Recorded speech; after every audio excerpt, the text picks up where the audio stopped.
The other day, I had a conversation with my 10-year-old daughter about how our actions and reactions have a profound ripple effect on others and their responses to us. See, she is now at the age where she has developed the skill of agitating my wife, creating conflict with her sisters, and completely setting the tone for our household. To get my point across, I asked her what happens when you pick up a rock and throw it into a body of water. To which she replied, in the greatest 10-year-old sarcastic tone that she could deliver, "It sinks, Dad." To which I had to chuckle and acknowledge that she was not wrong. I then went on to talk about the ripples that cascade from the rock, the size of the splash, and how far those ripples travel. We talked about how we get to choose what type of rock we want to be in everything we say, do, and react to, and how those actions have a ripple effect on others and their responses back to us. As leaders, we are large rocks that make big splashes and have cascading ripple effects on our organizations. Our actions, our words and reactions set the tone for our team, culture, and companies. They have profound impacts on others. As you go about your days and weeks, I want you to think about what type of rock you're being for your organization. Are those ripples that are cascading from you the right ones to propel your team members and organization forward? Or is there an opportunity for improvement? We will never be perfect, but with awareness and intentionality, we can ensure that we're on the right path to achieving that desired culture. I am Andrew Bishop, and we are The Recognition.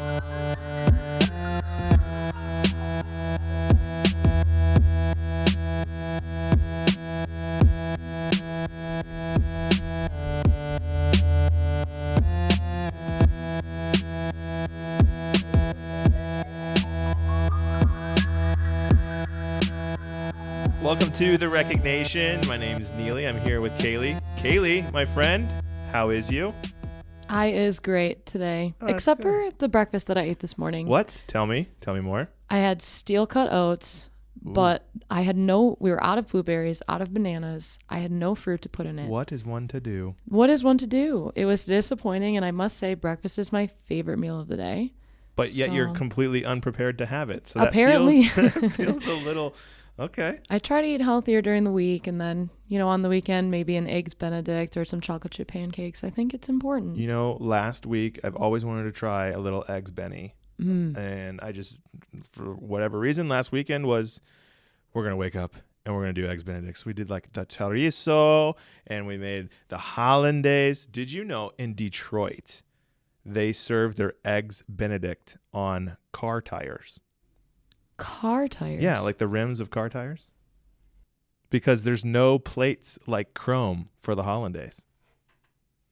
I can't laugh at that joke. You can't laugh at it. You could also... Okay, come on. That's pretty decent, right? It was pretty good. It was a good dad joke. Not a lot of people have Eggs Benedict jokes. I mean... You're right.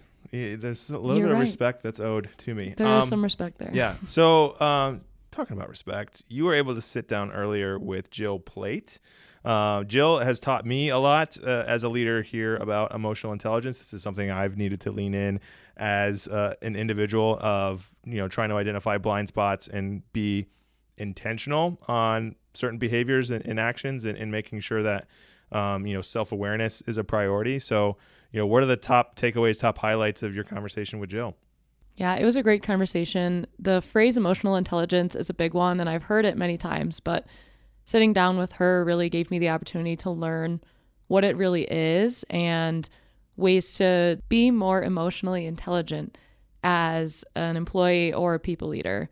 And I think a big thing that we talked about is having that self-reflection and being able to sit down and put your ego aside and tell yourself, okay, I got this feedback. I need to think about ways that I can implement that into my daily workday. So it was a really great conversation hearing from Jill and all those tactics that she has. That's awesome. And I think it should be said, these topics, I would say even like 10 years ago was like, that's just the fluffy butterflies and rainbows kind of conversation. I think it is so especially important in the workplace today to be considerate about these things and to be more knowledgeable about this, especially, how it affects you personally, because The realities of the needs of employees are changing, and I think having a higher EQ is almost a mandatory requirement for a leader in today's workplace. So really looking forward to this conversation. Here is Jill Plate.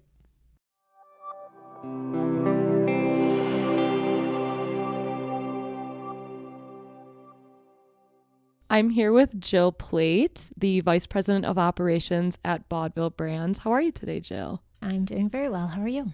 Great. I'm doing great. First, I'm wondering if you can start off with just a little bit of background. I'm still new here, so I'd love to hear more about you and your experience and knowledge. Sure. I started here at Baudville Brands about 3.5 years ago. I came from Spectrum Health, and before that, I've always worked at large companies. So I spent about 12 years at Ford Motor Company and then went to United Solar. And when United Solar went out of business, I went to Spectrum Health, and now I'm here. Wonderful. And what is your background when it comes to emotional intelligence? Is it something that you've personally read up on? Like, how do you know anything about this topic, I guess is what I'm trying to ask. Really, I would just say it's years of experience, and it's something I'm passionate about. I am definitely a people person, and just understanding how my emotions can impact others, just being aware of my own emotions and the impact they can have on others is fascinating to me. Definitely. So can you start us off, I guess, with a broad definition of emotional intelligence? What does it really mean? I would say it's really just understanding and managing your own emotions, but also recognizing and understanding the impact that you can have on others' emotions, either purposely or, just indirectly and not even realizing you're having the impact. So whether it's at work or it's at home, emotions play a huge role in our lives and how we handle different situations and how we communicate and ultimately the results that we get. Definitely. Something I've thought about recently in exploring this topic is that when it comes to recruiting nowadays for workplaces, it's not just about being the smartest anymore. It's not about having that high IQ or coming out of college with that high GPA. This emotional intelligence is now something that companies really want to find in their candidates. And when they're looking to promote people, they want to make sure that their leaders are going to be emotionally intelligent. So are you able to tell us why is it important for leaders specifically to have high emotional intelligence? I would say you kind of hit the nail on the head. You don't always have to be the smartest person in the room or always have the right answers, but emotional intelligence is super important in leadership as well as, whether you're a formal leader or an informal leader, I think it is super important. So one of the things that became popular is like a 360-degree feedback. And I think that is important because it really helps you understand how you're perceived by other people. So sometimes we perceive ourselves differently than others do, and just having that information is critical. We all have blind spots, and it's important to kind of take the time to self-reflect and realize that we have blind spots and not assume that our answer is the correct answer. You mentioned these 360s, and I'm wondering if there's any other tools that you think are useful, whether it's personality tests like the Enneagram or DISC assessments. What else can leaders use to kind of find out more about how they work and how others work around them? Absolutely. I would say all of those assessments are good. There's lots of behavioral style assessments, personality tests. I know the HR community uses a lot of those during their hiring. They're especially important to see if, somebody will be a good cultural fit with the team. And all of those have the option of, I think some of the personality tests are difficult if it is just the person entering their answers. I think they're especially helpful when others can submit their responses also, so you can see how you are being perceived by others, because we may think we're being perceived one way when in fact some of these tools and assessments will help us realize that we're not coming across the way we think we are. That's super interesting. So I can imagine that if someone comes back with an assessment that tells them they are hard to work with or they're combative when they're talking to their coworkers, that would be somebody with low emotional intelligence, I guess you could say. What effects do you think low emotional intelligence has on the workplace and on people around? Well, there's a concept called shadow of a leader. So with that, we all cast a shadow. Again, whether you're a formal leader or an informal leader, we cast a shadow that we may not even realize. So we're being observed at all times. And so if I am combative or quick to fly off the handle when, a difficult situation arises, then chances are my team is going to react in a similar fashion, because the shadow of a leader that I'm casting is one that is combative. So if I can self-reflect and realize that, sometimes I have a tendency to fly off the handle, then maybe I can adjust and, take a deep breath and slow myself down to be kind of poised under pressure, because it's those pressure situations that will often bring out those tendencies. So just knowing that about yourself can be extremely helpful. So definitely self-reflection and being aware of your own weaknesses, perhaps. Are there any other tactics for leaders that are trying to hone that emotional intelligence skill? Well, I read a book by Larry Sen called The Mood Elevator, and I think that was super helpful, just understanding where you are on the mood elevator. So I think of it as like the glass elevator in Willy Wonka. When you're at the top of the glass elevator, you can see out, everything is bright, sun shining. You can see, all the way out across this town or whatever you're looking out over.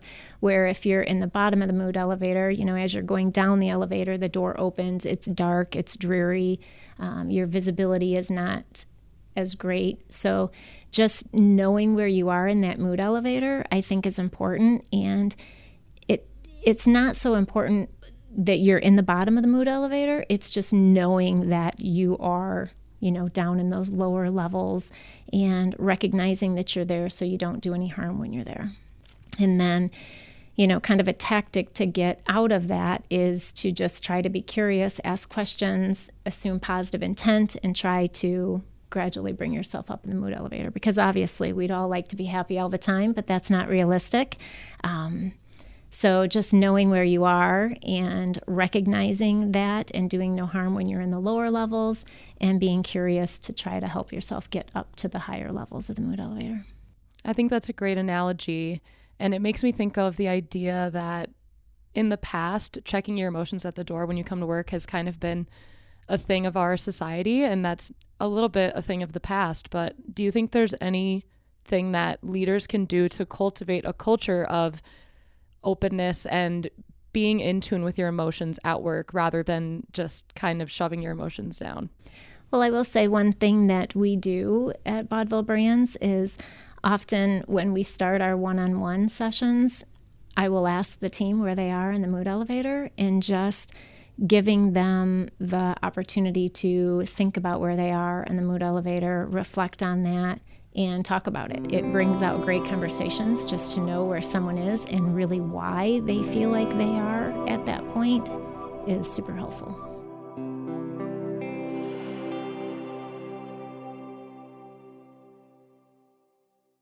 Hey there, thanks for listening so far. Just a quick timeout to tell you that we're all new here, and we're really looking forward to connecting with other like-minded people leaders like you that seek to create a more engaging and grateful culture at work. That's why we've created a group on LinkedIn as a place to share stories and information, engage in conversations, and to meet new people. The link to this group is in the episode description, or just simply search The Recognition on LinkedIn. I look forward to seeing you there. Okay, now back to the episode. So Jill, I think that one of the most difficult things about this emotional intelligence is that we all have these blind spots. We don't necessarily know when we aren't good at something, or we can't see that we're not picking up on social cues. So do you have any advice or do you have any tactics for how to begin that journey on improving ourselves and improving our own emotional intelligence? Well, you're right. Usually we don't know what we don't know, and that's why they call them blind spots. But there are 4 kind of key elements to emotional intelligence, and the first one is self-awareness. So just taking that time to have some self-reflection, quieting your mind so you can really think about, I didn't handle that situation very well, and how could I have handled it better in the future? Just really being honest with yourself, because we're not good at everything. So just taking a moment to quiet your mind and figure out how I could have handled the situation differently than I did. Sometimes that means setting our egos aside and making time for meaningful self-reflection, because, a lot of times it's the game of life, right? And we can play a game or something and it mirrors the way we will play the game of life. So are we super competitive and want to win at all costs? Or can we self-reflect and say, I really sat back and, my nature was to let others win before myself, or, just really understanding how your natural tendencies come out. And I think that can be really helpful in the self-awareness portion. The second one is self-management. So just your ability to manage your emotions, particularly in stressful situations, and can you stay calm under pressure? Can you assume positive intent in others, or do you automatically go to the negative in your mind? How do you resolve conflict? Again, do you fly off the handle and lose your cool, or can you just stay calm under pressure? The third one is social awareness. So just being able to read a room and know what other people are feeling, and that can have a big impact. If you just sit and kind of observe a little and pay attention to what people say and maybe what they don't say, sometimes that's even more important than what someone is saying is what they're not saying. And then the last one is relationship management.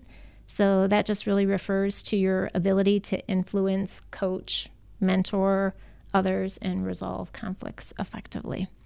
So one tactic is that we use at Baudville Brands with our mid-year assessments is similar to a 360 feedback, but we just ask feedback from peers and others in the company and ask them questions. And the way it's worded is, what I appreciate about you is, and I think you could be even more effective if. So the reason for that is, to start with, I think what I appreciate about you is, sets the tone for the positive, and it's important not to add a but there, but I think you could be even more effective. Really, you want to say, and I think you could be even more effective if, because that, lets them know that you're already effective, but you could be even more effective if you did this or that. I think that example of the survey between peers it's a really great resource that companies can provide. Are there any other resources or just things that an organization can do to help people on their journeys when it comes to having high emotional intelligence? Is it giving a mental health day off? Is there anything else that you've heard of organizations doing to help their employees on this type of journey? I have heard a lot of companies going to VTO days, which is like voluntary time off, where you can volunteer at different organizations just to kind of reset. Maybe it's a charitable organization that your company is involved with. And I think that's always a great opportunity to get out and get your hands dirty and volunteer somewhere and help others. Such a great example. So Jill, something that we like to ask all of our podcast guests, because we like to seem like the smart podcast, is what books do you recommend? And I guess this doesn't have to just pertain to emotional intelligence. Any books that you recommend for people leaders that are listening to us out there? Sure. So as I've already mentioned, I'm a fan of The Mood Elevator by Larry Sen. But I also like Deep Work by Cal Newport. It's about developing our focus and resisting distractions so we can be more productive. I also like Dare to Lead And something that really stuck out in that book for me was, at the end of the day, at the end of the week, at the end of my life, I want to say I contributed more than I criticized. So that's something I always think about. And the last one is Wolfpack by Abby Wambach. So Abby is not only a soccer icon, but she's also an activist for equality and inclusion. And, in the book, it talks about that we will all fail. And the key is to promise yourself that you won't run away from failure, and you will stick around and feel it burn, and then let failure be your fuel. So I think our natural tendency is to do everything we possibly can to avoid failure. And unfortunately, that means sometimes we're not as courageous as we should be, and we're being too conservative in our goals and efforts. So when I read that, it really helped me to think differently about failure. Awesome to hear. Well, thank you so much for your time, Jill. I really appreciate it. And I'm excited for our listeners to hear all of your great insights. Thanks for having me. Thanks for joining us today. And special thanks to The Fracture and Jay Matthews for their original music. Stay tuned for more episodes coming out every week that will touch on the topics that are important to HR and people leaders like you. If you have any recommendations or feedback, or if you are looking to partner on creating a more engaging recognition program, you can contact us at podcast@recognition.com. And as always, thank you.